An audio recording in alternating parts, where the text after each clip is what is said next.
Magandang araw po.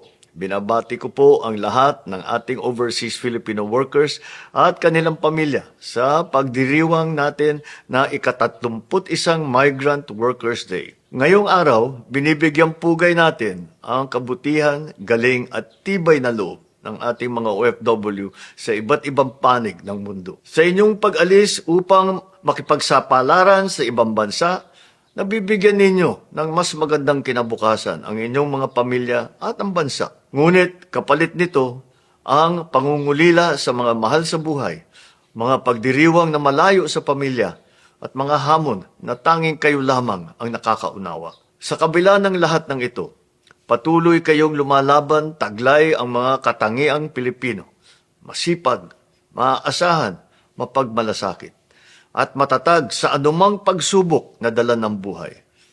Dahil dito, patuloy namin kayong ipinagmamalaki bilang inyong pamahalaan.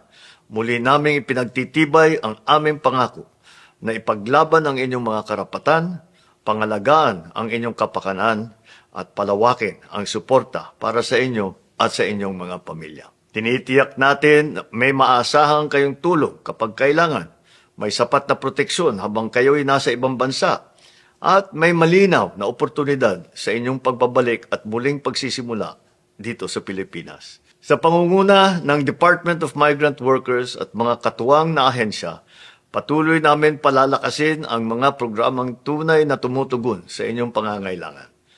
Sa bawat Pilipinong manggagawa sa ibayong dagat, maraming salamat.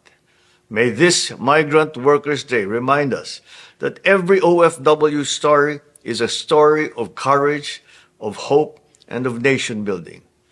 Sama-sama nating itaguyod ang isang bagong Pilipinas kung saan ang bawat manggagawang Pilipino, saan mang panig ng mundo naroon, ay protektado, may oportunidad at may dangal.